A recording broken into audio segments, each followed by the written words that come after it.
and welcome back to Storytime with Mama Wads. I am your hostess, Mama Wads. I got interrupted in my last broadcast reading, so we're going to try this again. I'm trying to get all these read tonight, so I am wearing the same clothes. It's been the same all day. We are going to be reading Dragolin. This is a softcover book from the Serendipity series, and you'll notice that they all have the same emblem inside. So it's a Serendipity book inside, okay? And this is written by Stephen Cosgrove. This one was chosen by Tyler, so let's go ahead and start. Once in a place in time far, far away, where magical things grow in a great profusion, were the swamps and marshes of Weaselana. They were not your ordinary swamps and marshes, but rather a magical place with magnolia trees above and Spanish moss below. It was a place of long-legged birds and lazy rivers that lulled the land to sleep with their melodic ripples lapping at the shore. Weaselana was a bit of land here and a bit of land there, connected by graceful arched bridges of flowering willow trees. It's very beautiful, as you can see.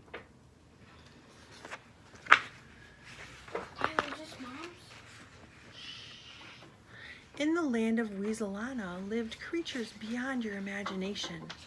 Flying horses with great spreading wings who nested high in the magnolia trees. Centaurs who gamboled about the tiny areas of the meadow, and of course, the dragons, great and monstrous dragons, lulled about the edges of the swamp, dipping their toes in the warm, sluggish waters of the river. They were scaled beasts with large amber eyes who cared for nothing and occasionally blew blasts of smoke and flame into the air, just to brighten up the sky. There's the dragons lulling on the shores. Strange creatures, all, but none was stranger than a short, plump little dragon named Dragolin. Now it was true that Dragolin, the same as all the dragons, had scales like flakes of emerald green stone. And it was true that he had beautiful, sad amber eyes. But what he didn't have, what made him strangest of all for a dragon, was that he couldn't flame a flame or even puff a cloud of smoke. Poor Dragolin. But look at how cute he is. So cute. Oh, he would try. He would scrunch up his face into the most amazing contortion and grunt and groan, but the best he could do was blow a bit of half-baked smoke out of his nose. The other dragons left Dragolin all alone. They didn't want to be cruel, and watching that pudgy little monster try to light his flame was funny beyond words. He tries so hard, you guys. So hard. He's so cute. One day, as Dragolin was trying with all his might to bake a small, pathetic beetle with no result, an armadillo happened by. He was just waddling by, the way most armadillos do, when he noticed this most unferocious dragon turning blue just by trying to burn a bug. Armadillos normally have no sense of humor whatsoever, but the sight of this dragon with his eyes bulging out was more than the little armadillo could take. He leapt high into the air, then rolled onto his back, giggling and tickling himself into the mud. Poor Dragolin was so humiliated that large oily tears began to roll down his snout, drowning whatever chance he had of building a fire. Oh my goodness, look at Dragolin. He looks so sad.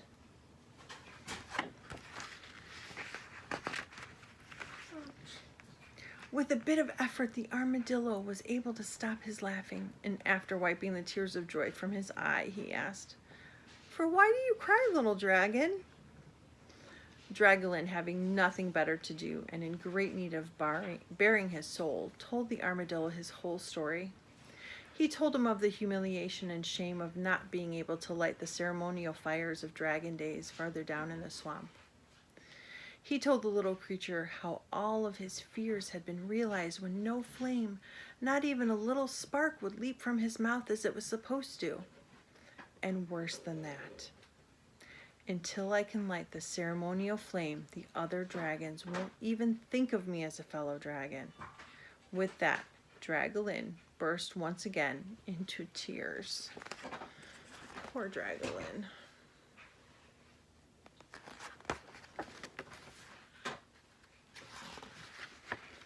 Look, said the armadillo, if you'll stop crying, I'll tell you the very simple secret of the swamps of Weaselana, and you shall have all the flame you desire. Instantly, Dragolin's tiny ears perked up, and he stifled his tears with a choke and a sob. The secret, the armadillo continued, is very, very simple. If you believe, there is nothing that you can't do. Dragolin hiccuped and said in a small voice, just believe? That's all I have to do? Yep, replied the armadillo, satisfied that he had solved the problem. Just believe with all your might, and there's nothing you can't do. With that, he waddled on his way. It's a pretty simple thing to say.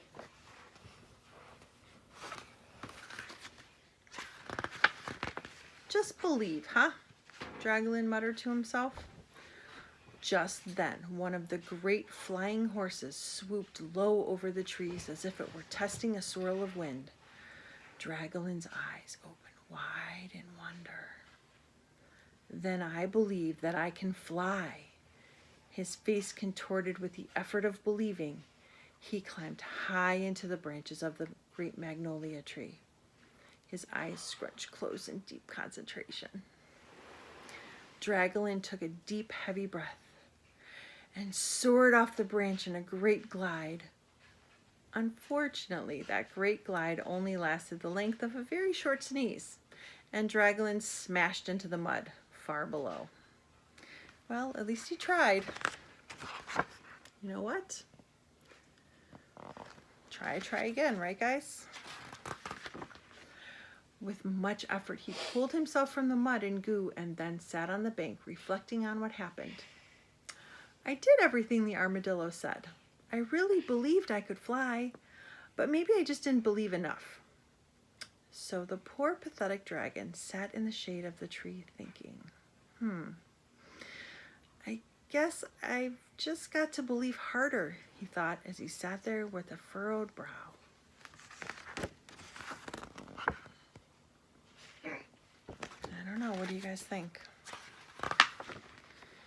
He sat there thinking hours and hours. Finally, the armadillo happened by again and noticed the little dragon sitting in rigid concentration. The armadillo watched for a while without being noticed and then asked, what are you doing? Why? Dragolin said, a bit perturbed at being disturbed. I'm concentrating on believing. As you said, if you believe, there's nothing you can't do. The first time I tried, I didn't believe enough. This time, I'm going to really believe. Once again, he closed his eyes tightly and went back to concentrating.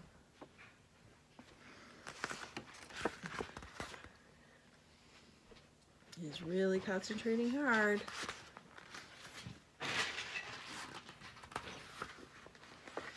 After some time, Dragolin began to mutter over and over, I do believe, and I know I can.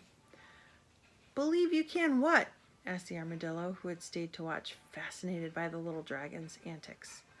I believe, said Dragolin, dragging himself up on his webbed feet, that I can walk through that tree. Before the armadillo could stop him, the dumb little dragon walked right into the tree. But the tree must have believed more than he. First Dragolin's snout, then his body smashed into the tree, and the best he could do was get a large bump on the head for his efforts. Well, you know, at least, again, he's trying. He's a believer. The armadillo held back his laughter as he helped the silly dragon to the edge of the river. With some water-soaked moss, he wiped the tears from Dragolin's face. "Listen, little dragon," he said consolingly. "You can do anything at all if you believe.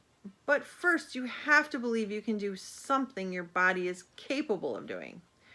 You could believe that you could swim, and with a lot of practice and a lot of believing, I'm sure you could swim.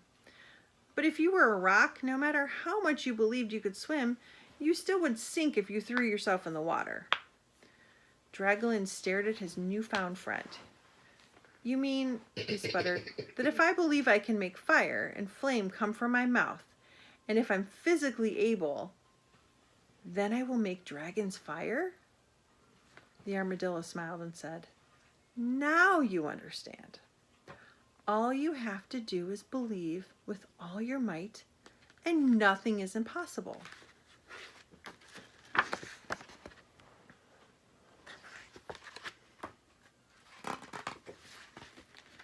From that day forward, Dragolin made flame and dragons fire whenever he wished because he believed. Sometimes on cold, blustery days, he would warm himself and his friend the armadillo by turning some moss and twigs into a cheery fire.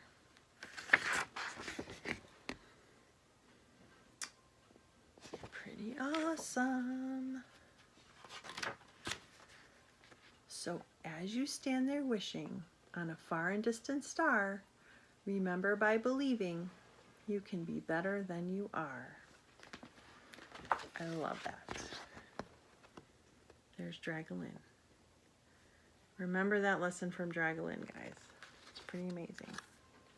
So this has been Dragolin by Stephen Cosgrove, and this is Robin James, the illustrator. These are their awesome 70s pictures. I hope you've enjoyed this story, the Serendipity book, and I will see you soon. Enjoy. Thank you.